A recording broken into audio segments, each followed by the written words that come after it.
बिहार के सीमांचल में मुस्लिम वोटों को लेकर राजनीतिक दलों में खींचतान चल रही है और इस बीच जनसुराज पार्टी के प्रमुख प्रशांत किशोर के बयान पर एआईएमआईएम ने पलटवार किया। एआईएमआईएम के नेता वारिस पठान ने प्रशांत किशोर को फ्री की सलाह न देने की नसीहत दी। वारिस पठान ने कहा कि पीके और उनकी पार्टी डरी है और इसी वजह से वो एआईएमआईएम को लेकर इस तरह के बयान दे रहे हैं। इससे पहले किशनगंज में प्रचार के दौरान जनसुराज पार्टी के संस्थापक प्रशांत किशोर ने कहा था एआईएमआईएम के प्रमुख ओवैसी उनके मित्र हैं। साथ ही सुझाव दिया कि वो पहले हैदराबाद संभाले और साथ ही कहा कि पूर्वांचल में आकर ओवैसी कंफ्यूजन पैदा न करें। भैया ऐसा है, ओवैसी साहब मेरे मित्र हैं, लेकिन मेरा उनको सुझाव है बिना मांगा हुआ कि आप हैदराबाद संभालिए, हैदराबाद अपना किला बचाइए, बेकार सीमांचल में आकर और कंफ्यूजन पैदा मत कीजिए। अगर आप हैदराबाद अपना संभाल लिए होते, अगर तेलंगाना में मुसलमानों का भला कर दिए होते तो यही बढ़िया होता। दुनिया में सबसे आसान चीज क्या है पता है? फ्री के अंदर एडवाइस दो, किसी को चाहिए नहीं चाहिए। प्रशांत किशोर जी खुद तो चुनाव नहीं लड़ रहे, क्यों नहीं लड़ रहे भाई? आप तो डर गए। और हम जब चुनाव लड़ रहे हैं बिहार में तो इनको तो डर लग गया, क्योंकि इन्होंने देखा पिछली मरतबा 19 सीट पर लड़े, 5 पे हम जीते। ये तो नहीं थे जब, ये तो ममता दीदी को वो कर रहे थे, एडवाइस दे रहे थे, बीजेपी के एडवाइजर थे।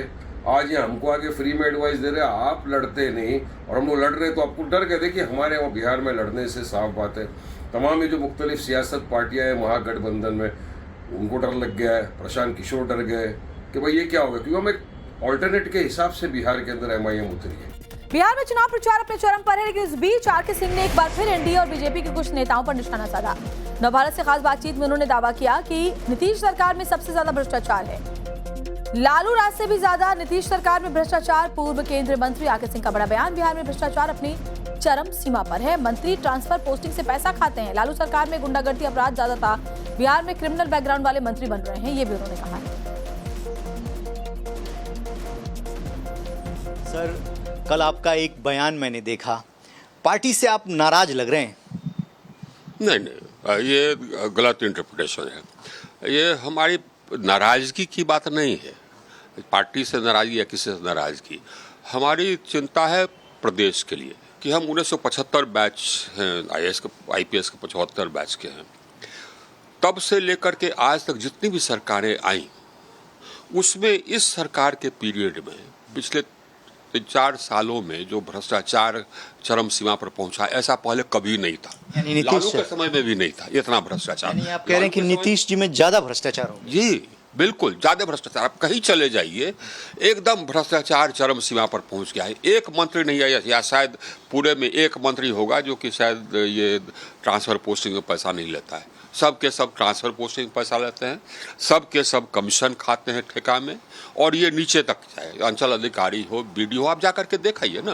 लेकिन सर, आप कह रहे हैं कि जो क्रिमिनल्स हैं, जो भ्रष्टाचारी हैं, उनको टिकट तो दोनों ही पॉलिटिकल पार्टियों की तरफ से दिया गया, तो पार्टी विद डिफरेंस। हमने कहा भी है, देखा जो हमने कहा ना कि भ्रष्टाचार पहले से एकदम बिल्कुल रिकॉर्ड लेवल पर है। एक बात ये भी जरूर है कि लालू के समय से ज्यादा भ्रष्टाचार है, लेकिन गुंडागर्दी लालू के समय में ज्यादा थी, क्राइम लालू के समय में ज्यादा था। तो आरजेडी के आने का तो कोई प्रश्न ही नहीं है। अगर आप सोचिए, कोई विश्वास कर सकता था कि अनंत सिंह को टिकट मिलेगा? अनंत सिंह को कोई विश्वास कर सकता है कि हाँ साहब, सो ये सूरज भान को टिकट मिले? कोई बताइए साहब। आप ये बताइए कि कैसे कैसे आप लोगों आपने उप मुख्यमंत्री बना लिया है, कैसे कैसे मंत्री बना लिया है, जिनका कि क्रिमिनल बैकग्राउंड है, क्रिमिनल पास्ट है। क्यों?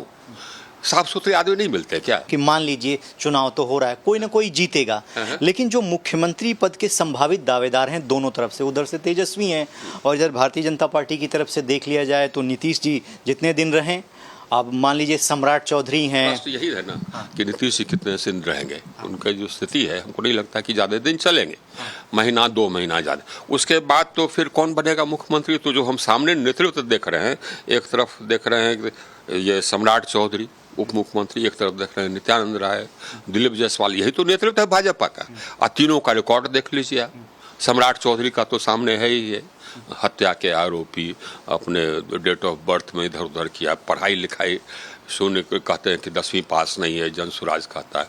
इसको देख लीजिए आप नित्यानंद राय को, ये इस पर भी हत्या के आरोप रहे, अपहरण के आरोप रहे, जेल में रहे हत्या इत्यादि के आरोप में, सुप्रीम कोर्ट से सुनते हैं कि बेल हुआ। क्या है भाई, ऐसे ही दिलीप जायसवाल को देख लीजिए साहब, उस पर भी हत्या का आरोप था, उस पर ये एक माइनॉरिटी मेडिकल कॉलेज का हड़पने का आरोप था। क्या है भाई, क्या देखा आपने? जनसुराज पार्टी के मुखिया प्रशांत किशोर की मुश्किलें बढ़ सकती हैं। चुनाव आयोग ने 2 वोटर आईडी कार्ड रखने के मामले में उन्होंने नोटिस भेजा है। सासाराम जिले के रिटर्निंग ऑफिसर ने प्रशांत किशोर से 3 दिन में जवाब मांगा। नियम के मुताबिक 2 वोटर आईडी कार्ड रखने पर 1 साल की कैद, जुर्माने का प्रावधान है और अब ये मुश्किलें उनकी बढ़ती हुई नजर आ रही हैं। 3 दिन के अंदर उन्हें जवाब देना है। 2 वोटर आईडी कार्ड कैसे उनके पास, इसके लिए नोटिस भेज दिया गया है। तो दोनों में नाम और आईडी नंबर अब आपको दिखाएंगे। ये देखिए जरा, ये 2 आईडी कार्ड्स हैं। पश्चिम बंगाल के भी वोटर है क्या पीके? बिहार के विधानसभा सीट करघर से भी उनका वोटर आईडी कार्ड है। दरअसल दावा किया जा रहा है कि पीके यानी जनसुराज पार्टी के मुखिया प्रशांत किशोर 2 राज्यों में वोटर है। दोनों जगह उनके वोटर आईडी कार्ड बने हैं। पहला वोटर आईडी कार्ड पश्चिम बंगाल के भवानीपुर का है, जहां यानी पश्चिम बंगाल का वोटर। इसके अलावा बिहार के करघर में भी पीके का वोटर आईडी कार्ड है। बिहार में विधानसभा सीट करघर है, जो कि रोहतास जिले में आती है। इस वजह से बिहार में चुनाव आयोग ने उन्हें नोटिस भेजा। हालांकि सूत्रों के मुताबिक प्रशांत किशोर ने हाल ही में 2 में से 1 वोटर आईडी कार्ड डिलीट करने के लिए आवेदन भी दिया था।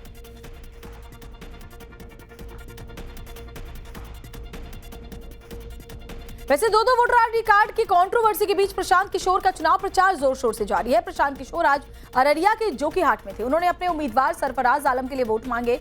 इस दौरान उनकी रैली में भारी जनसैलाब दिखा। इस दौरान पीके और उनके उम्मीदवार गाड़ी की छत पर बैठ करके प्रचार करते हुए नजर आए। जोकीहाट सीट पर मुस्लिम आबादी 65% से ज्यादा है, जहां इस बार 3 पूर्व मंत्री आमने सामने हैं चुनावी मैदान में। वहीं दूसरी ओर मुस्लिम वोट बैंक को लेकर पीके का एक और बड़ा बयान सामने आया। बीजेपी से नहीं, अल्लाह से डरो कह रहे हैं। महागठबंधन बीजेपी से डराकर मुस्लिम वोट ले रहा है। मुस्लिम लालटेन का केरोसिन बनकर जल रहा है। प्रशांत किशोर ने कहा कि अगर मुस्लिम बीजेपी के डर से वोट देता रहेगा तो लालटेन के केरोसिन तेल बनकर जलेगा और लालू के घर में रोशनी होगी, उनके खुद के घर में नहीं।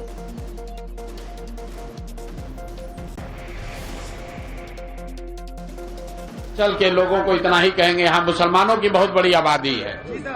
तो मुसलमानों से एक अपील करना चाहता हूं कि अभी तक आपको लोग कहते हैं कि भाजपा से डरिए और हम लोग को वोट दीजिए, हमको जिताइए। गठबंधन वाले कहते हैं भाजपा से डरिए, हमको वोट दीजिए, हम लोग आपको भाजपा से बचाएंगे।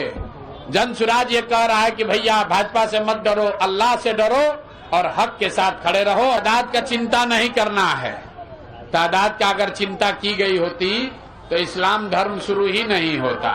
इसलिए हक के साथ खड़ा होइए, जो अच्छा आदमी है उसको जिताइए, भाजपा से मत डरिए, ऊपर अल्लाह से डरिए, अपने बच्चों की चिंता कीजिए, तभी सुधार होगा।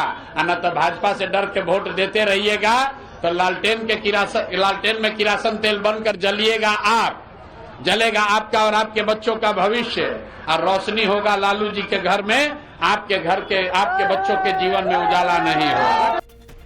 कुछ दिन पहले ही पटना में तेजस्वी यादव को नायक बताते हुए पोस्टर लगाए गए थे और इसी के बाद बहस शुरू हो गई थी कि क्या तेजस्वी यादव जननायक बनने की राह पर है। इस बीच आरजेडी नेता अब्दुल बारी सिद्दीकी का बड़ा बयान सामने आया। अब्दुल बारी सिद्दीकी ने कहा कि तेजस्वी यादव को जननायक बनने में अभी समय लगेगा। हालांकि उन्होंने कहा कि लालू कर्पूरी के पद चिन्हों पर चलेंगे तो एक दिन जननायक बन सकते हैं, लेकिन इसमें अभी समय है। फिलहाल वो लालू यादव की विरासत संभाल रहे हैं, उन्हें और आगे जाना होगा। पार्टी के अंदर ये बयान देखिए ऐसे समय आया जब तेजस्वी जोर शोर से प्रचार में जुटे हैं और यूथ को जोड़ने की कोशिश में। जननायक बनने में उनको समय लगेगा, इसलिए समय लगेगा कि वो लालू की विरासत है और उनकी राजनीति पे खरा उतरने की कोशिश कर रहे हैं।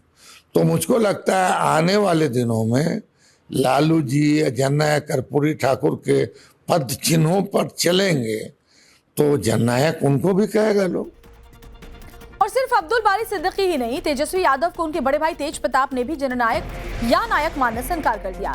तेज प्रताप ने तेजस्वी यादव पर निशाना साधते हुए कहा कि तेजस्वी अपने दम पर जननायक बनकर दिखाएं, क्योंकि फिलहाल तो तेजस्वी यादव पर लालू यादव की छाया है। तेज प्रताप ने कहा कि कर्पूरी ठाकुर, महात्मा गांधी जननायक थे, लेकिन तेजस्वी यादव जननायक नहीं हो सकते। बता दें कि आरजेडी के कार्यालय के बाहर तेजस्वी यादव की एक तस्वीर लगी है। इस तस्वीर में उन्हें बिहार का नायक बताया गया।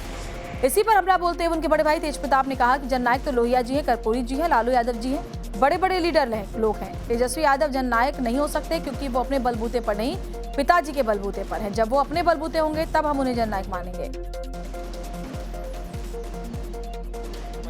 ऊपर में सभी जननायक कर्पूरी जी, लोहिया जी, अंबेडकर, महात्मा गांधी, ये लोग जननायक हैं। अब जनता क्या चाहती है? जो लोग जननायक बता रहे हैं, जननायक नहीं बताना चाहिए। लालू जी भी जननायक थे, इन्होंने अब्दुल बारी सिद्दीकी जी ने कहा। लालू जी तो थे ही, लेकिन लालू जी का राहुल गांधी पे और तेजस्वी जी के पे छत्र छाया है। छत्र छाया, एक मिनट रुकिए ना भाई, छत्र छाया हटा करके, जैसे मेरे ऊपर छत्र छाया नहीं है, हमारे ऊपर गरीब जनता का, बिहार की तमाम युवा का, नौजवान का छत्र छाया है, जिसको लेकर के हम आगे बढ़ रहे हैं। सर अपने बलबूते पे करके दिखाएंगे। बिहार में कटिहार के सांसद तारिक अनवर और सीपीआई माले की बलरामपुर सीट से निवर्तमान विधायक महबूब आलम को जनता के विरोध का सामना करना पड़ा। इस दौरान जनता ने सीधे कांग्रेस सांसद से पूछ लिया कि विधानसभा चुनाव से पहले वोट मांगने से पहले अपने काम का हिसाब दो। इस दौरान लोगों ने विरोध करते हुए कहा कि जब वो तारिक अनवर सांसद बने उनका काम नहीं हुआ। इस दौरान लोगों ने सीधे सांसद तारिक अनवर से पूछा कि आखिर इलाके में अस्पताल क्यों नहीं बना। इसके बाद दोनों नेताओं को मौके से सवालों से बचकर निकलना पड़ा। 40 साल से आप लोग दे रहे हैं, 25 साल से इनको दे रहे हैं, फायदा क्या हम लोगों का? 40 साल के बाद क्या कह रहे हैं? 3 पीढ़ी तक इनको वोट दे रहे हैं। मेंबर साहब, सरकार नहीं है तो आपको वोट दे रहे हैं ना? हमारा दादा दे रहे थे, हम भी दे रहे हैं, हमारा बाप भी दे रहे हैं। जा सकते हैं, बोल सकते हैं। सर एक बात आप ज्यादा बोल रहे हैं, हम लोग सही बात सुनिए सर। अब छोड़िए,